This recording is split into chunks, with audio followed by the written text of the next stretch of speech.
Have you ever found it difficult to score in a T20 game? I know I have a number of times, whether it's a bowler bowling a good spell, the wicket doing a little bit, swinging, nipping around, or if I'm struggling to time the ball. It happens to nearly every batter. Often when I was younger, to get out of this situation, I just tried to hit the ball further and further.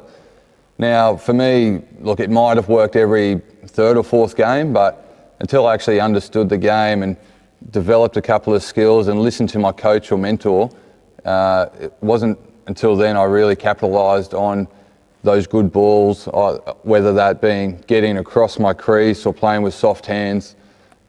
These are really, really tough times that I didn't really understand the game of cricket, and I had to put my ego away for one. I wanted to whack the ball out of the park, but sometimes this only made things more difficult. It wasn't until I was about 17, listening to my coach, that there were other avenues to score quickly, not just bashing it over the fence. And there are 3 key points that he told me. In this video, I'm going to share 3 key points with you. And it's not all about hitting the ball out of the park. The first key point is scoring runs off good balls. Now, obviously the bowler's hitting a nice hard length, and as a batsman, you'll probably have to get out of your comfort zone at times, whether that's moving around in your crease or, getting right across, closing the face. Generally, you've got gaps either side of the field, and to do that, personally, I like to get right back in my crease, which gives me extra time to see the ball. And whether the line of the ball then is, I can tuck off my hip for one, or I can run it down to third man. They're generally my 2 gaps that I look for.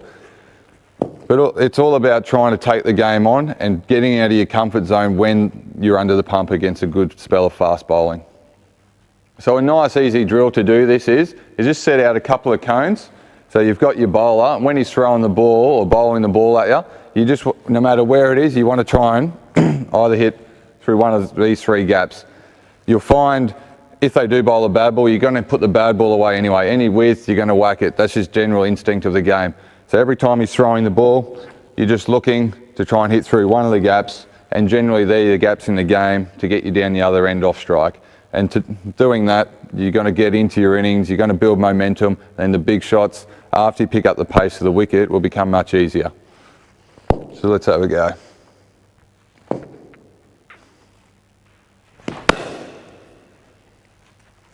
Cut.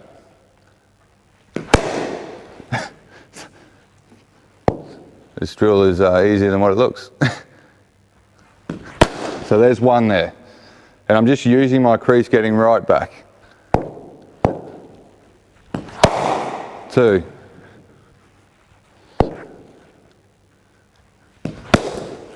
You find just opening up your hands a little bit always helps. It also softens your hands when you do that as well, allowing you to use the pace.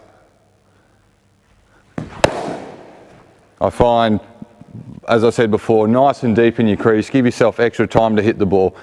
You'll find it's up higher, coming through. If they do bowl a fuller ball, then generally you've played enough straight drives to hit it back down the ground for a nice single or a strong boundary.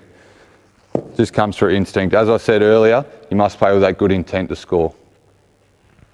Key point number 2 is running between wickets. No matter how well you're hitting the ball, whether you're whacking them out of the ballpark or you're scratching around trying to get off strike, you can always control running between wickets.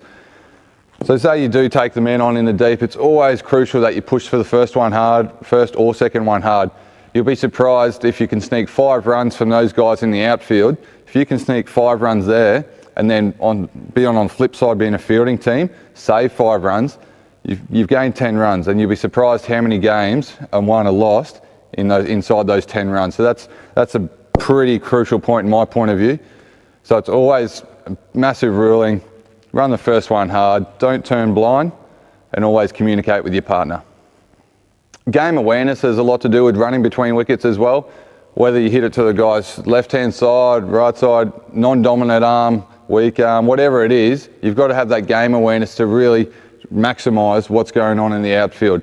So make sure you're always aware of who's throwing the ball in where, whether the teams are backing up or not. It's very important in the game of cricket that you can quite easily steal a run from a single throw over the boundary.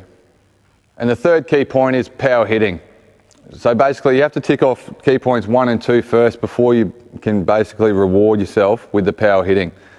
A big key for me is, obviously you've done the hard work, you've got off strike to the good bowling, you're running hard between wickets, you're stealing singles here and there, so you get the right to actually try and whack something out of the park. And a massive key for me is keeping nice and still.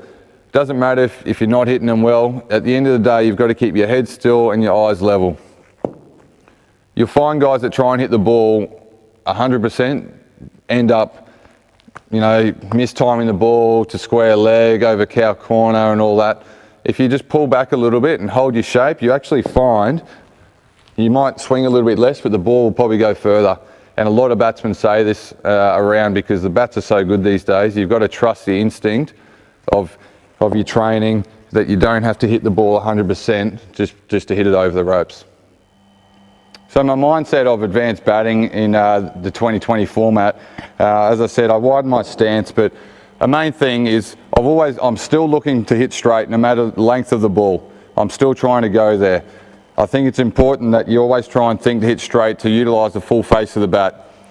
The moment they do get a little bit straighter or a little bit shorter, that's when you've got to hang on as tight as possible. Then you slowly open up to utilise the cow corner, square leg. But my first thoughts are always going straight.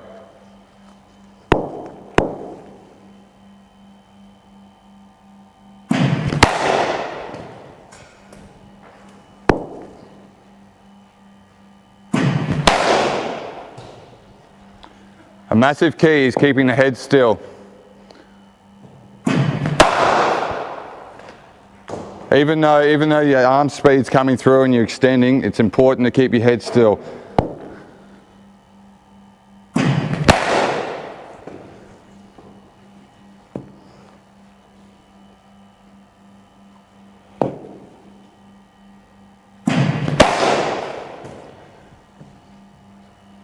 The moment they get a bit straighter, that's when you slowly open up. But if you open up too early with your shoulders, then you find yourself hitting across the line, and obviously you can't access straight then if it is fuller. So try and hang on, keep side on as much as possible.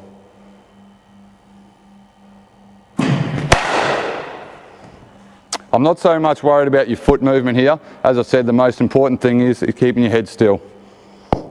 So just to go over those 3 points again, we've got scoring runs off good balls, we've got running hard between the wickets, and then we've got our power hitting. To do all this, you've got to have good intent. And by intent, I mean being busy at the crease. You do that, you're looking to score runs. Every avenue where you're trying to do, you'll improve. You'll be surprised how much your strike rate goes up without you even knowing it at the end of the day if you just tick off these little boxes rather than thinking dot ball, dot ball, dot ball, boundary, dot ball, boundary. If you just work in between those balls, you'll be surprised how it adds up and how easier you pick up the game. Another point is, besides all that, make sure you take a step back and control the game as a batsman. This is your space. Take a few deep breaths and make sure you control the game. So that wraps up video number 1. I hope you took a lot out of it, guys. Make sure you keep an eye out for video number 2. It's going to be all about bowlers, how to stop an attacking batsman, and it's going to be good fun. Just before we go, I'd love to hear your feedback. What'd you learn out of this, and how's it going to improve your game? Thanks again, guys, and if you've got a question, feel free to ask, and I'd love to get back to you as soon as possible.